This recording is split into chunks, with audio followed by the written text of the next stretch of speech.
Israeli hostages exchanged for Palestinian prisoners.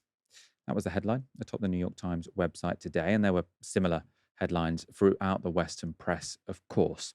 Now, this is a good news story. The Israelis captured on October the 7th have been through an appalling ordeal, as have the more than 1,000 Palestinians released from Israeli detention as part of Trump's ceasefire deal. But there's also something deeply misleading about that phraseology, which we've heard for 2 years now. Israeli hostages, Palestinian prisoners. It implies Israelis are innocent victims, which is why they often are seen to deserve individual profiles, like this BBC article today showing each of the faces of the 20 people released from Hamas captivity. Meanwhile, Palestinian prisoners are suspect and remain largely anonymous. Because what do we think of when we hear the word prisoners? We think of criminals, of people who have been arrested for wrongdoing and who have been subjected to fair trials, who have been convicted. A prisoner being held, unlike a hostage being taken, doesn't immediately imply an injustice. So, what does this story or this way of telling this story miss? Well, earlier today, I spoke to Milena Ansari from Human Rights Watch, who was speaking to me from Jerusalem.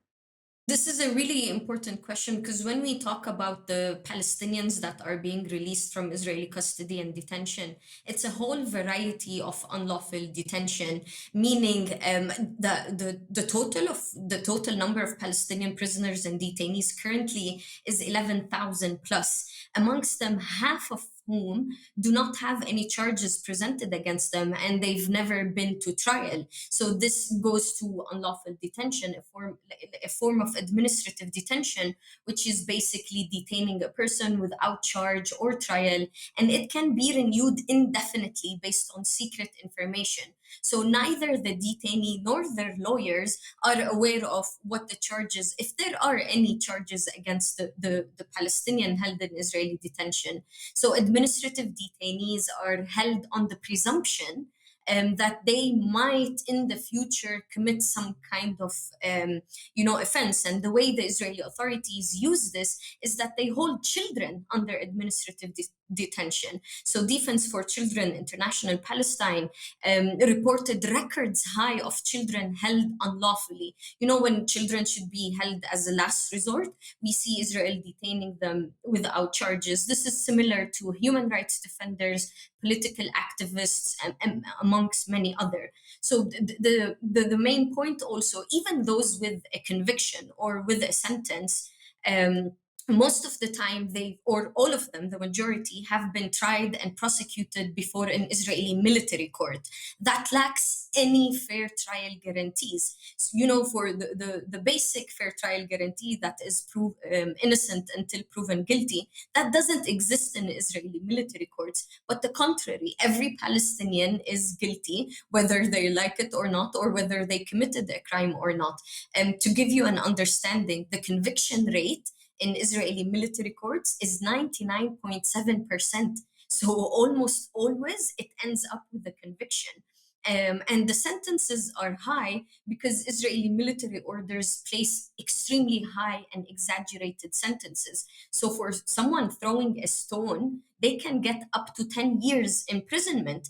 And if that stone hits a moving vehicle, they can get up to 20 years. So basically, the system is built in order to keep Palestinians inside prison. And the last point I'll make here is this is basically part of, the result of a separate criminal justice system. This is 100% part and parcel of Israel's apartheid and persecution that's implemented against Palestinians. We'll talk in detail about the people released today and the people who weren't. I suppose just to get some clarity on the hostages prisoners distinction. So I suppose to be a hostage, it's about intent, isn't it? You've captured these people to get something in exchange for returning them, some kind of ransom, essentially. Um, Prisoners.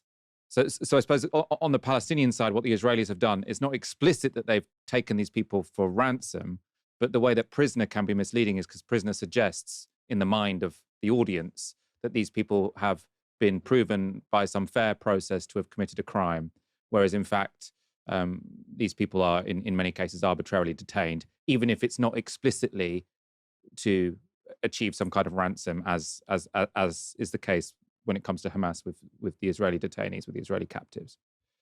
That's exactly it. In a way, to simplify it a bit more. Sorry for all the legal stuff that I mentioned, but that's context and reality of Palestinians in Israeli custody. To simplify it, both hostage taking and unlawful detention is a form of unlawful deprivation of liberty. They both fall under the main element that a person is held unlawfully and they shouldn't be in detention or deprived of their liberty in general. The difference is the intent. Hamas clearly said they're taking on these people, depriving them of their liberty in order to put pressure on Israel. And, context is important. Israel many times doesn't need a reason to hold Palestinians. So, in a way, they don't feel the need to say we're holding them for a prison exchange to, balance the scale in a way. And this is all is part of the dehumanization of Palestinians. When Palestinians are always looked at, if they're in prison, oh, for sure they did something. They're convicted of a crime. They did something major. But the reality is, and this is what the media sometimes and many times neglects to prove and clarify, is that that's not necessarily the case. These Palestinians in detention are not dangerous criminals. There are people who the Israeli occupation forces have arrested and detained in order either to silence them, either to put pressure on them. So the thing is, it's part of the dehumanization of Palestinians who are killed in Gaza. We have to say they are civilians, but when everything happens otherwhere, we just say people in general. And for example, another example, if we say like a child in detention, if they're around 17 or 18, we'd say a teenager, but they're still children. Unfortunately, we've been seeing a lot of this dehumanization language go about in the past 2 years. And let's talk, I suppose, more precisely about the people who have been released from Israeli jails over the past few hours. So, as far as I understand it, there's 250 people who are classified as Palestinian prisoners, and they are people who have been charged and found guilty of a crime. Although, as you say, this is in military courts; there isn't really any due process. And the other group of people is 1,700 detainees from Gaza, and they were essentially picked up, weren't they, sort of during the war, somewhat arbitrarily, including 15 minors. So, yeah, I mean, if you could give us a few more details about those two groups of people, and if there are any sort of important differences between them. Yeah, I'll start off with the around 1,700 plus Palestinians who were arrested and rounded up from Gaza by Israeli ground forces the past 2 years. And for this, let me be extremely clear, for these 1,700 plus, all of them are held arbitrary and were detained arbitrary because none of these 1,700 were ever presented with a list of charges or were ever put before a judge or a military trial. They were held under something that the Israeli authorities call the unlawful combatants law. And it's a similar method of administrative detention, detaining someone under the presumption that they may in the future do something. All these 1,700 should not have been in Israeli detention. They should not have been arrested.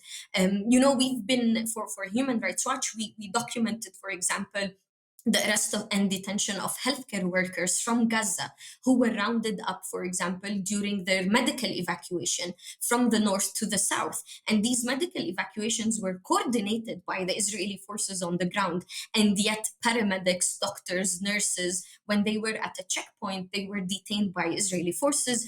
And after months or weeks or days, released.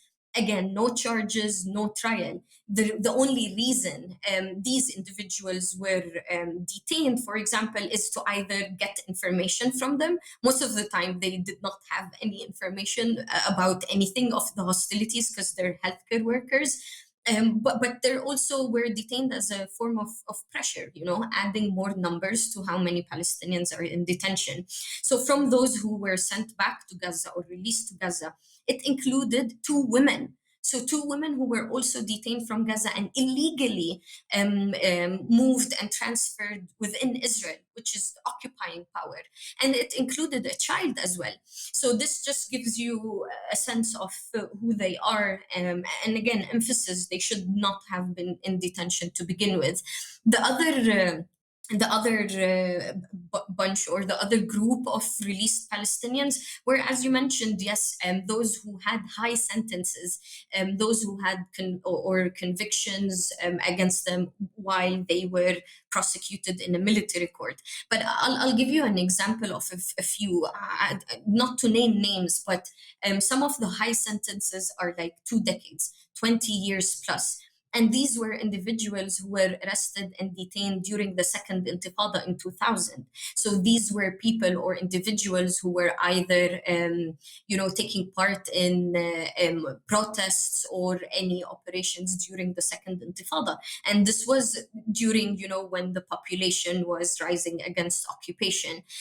So this all goes into, the system of oppression and domination, regardless of how a Palestinian wants to fight for a liberated Palestine. There's always, these military courts and military orders that make it almost impossible for anyone to be seen as the arbitrary detention that they have. An example of this, I'll be more clear. Muhammad al-Halabi, for example, he was released in the previous prison exchange deal, and he is the director of New Vision, an organization that was based in Gaza. And the charge against him was, funding money to Hamas, and there were no direct, connections or direct proof to that. So his detention was in order to silence New Vision's work. And then later he was released during a prisoner exchange. These are just some of the groups that were released. And, from the ones, the 250, with high sentences, 154 will be exiled, and they will be released to Gaza, and from Gaza to Egypt. And then we don't even know. I've been trying to figure out what exiled and deported means, and till now we don't know. And this is just,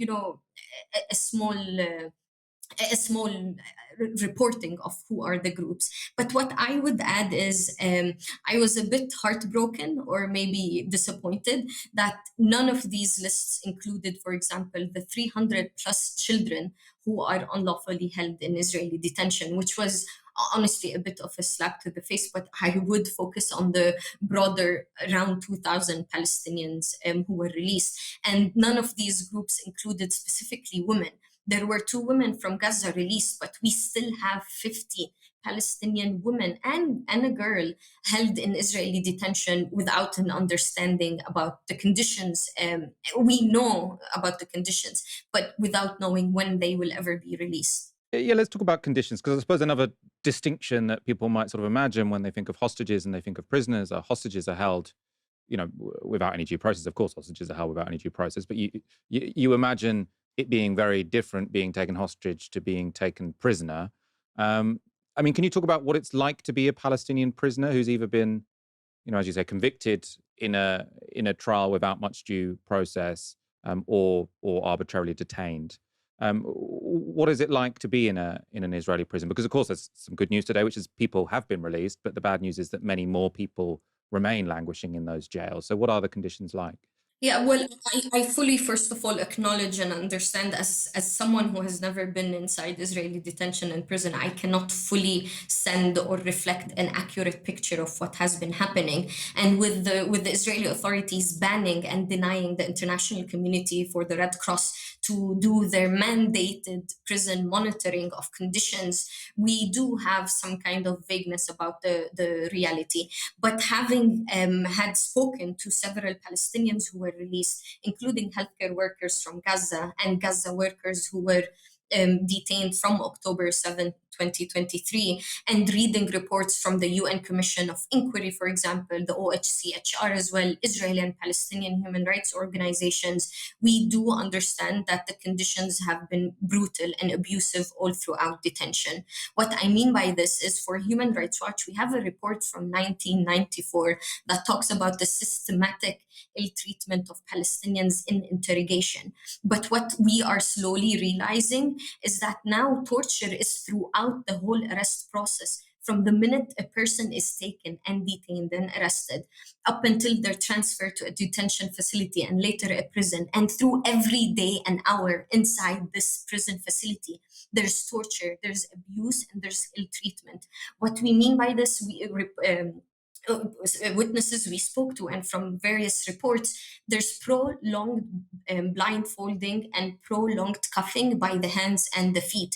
So throughout detention, detainees have been blindfolded and cuffed by their hands. Why I emphasize this prolonged cuffing by the hands and knees is because Physicians for Human Rights Israel reported that dozens of Palestinians had their limbs amputated, including arms and legs, from the prolonged cuffing. You can imagine the cutting of proper blood circulation, what would it do with infections?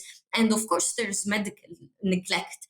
The healthcare workers I spoke to were extremely helpful in understanding, as a healthcare worker, how did they see the health conditions of other detainees and prisoners. And they all reported that there's medical neglect. People with diabetes, with cancer, with chronic illnesses are neglected. There's no proper monitoring to their conditions. There's no proper providing them with medical treatment, even when the injuries that are the detainees subjected to from torture and ill treatment, Israeli authorities do not provide any treatment to those. But we're also talking about deprivation of food. If you've noticed the videos of the released prisoners and detainees, the released Palestinians today, they're all, skeleton body with faces that are faded of life in a way. And every detainee who was released that I spoke to said they lost from 10 to 20 kilograms during their detention because they're deprived of proper food and clean water. And this is something, unfortunately, that we saw Israel weaponize against Palestinians in Gaza and using starvation as a weapon of war. But there's also sleep deprivation. There's physical beatings on private areas, on sensitive parts, being forced to kneel on the ground 24/7, deliberate humiliation, blackmailing, electrocution, even, threats of death, threats of rapes, but also repeated strip searches that are completely humiliating, and the forced nudity of both men and women, and beatings on to both men and women while being naked, including on the genitals. Being forced to undergo humiliating strip searches is something almost every person I spoke to reported on. And throughout their whole detention, there was just, verbal abuse, cursing God, cursing religion, cursing family members, and the continuous also isolation. Since October 2023, the Palestinians inside Israeli custody, they've been completely stripped of all their belongings. No water kettle to heat water, no toothbrushes, even no products to clean the rooms they're in. One pair of underwear and one pair of clothes on them. Nothing else. Not even a radio or a TV to understand what's happening from the outside world. So these 1,700 plus Palestinians who were released from Gaza, they have no idea whether their family members are alive or they've been killed. We're seeing videos that are completely harrowing. A mother just so happy to, see her loved one from Gaza being released, because for months during their detention, they had no idea whether they're alive or killed.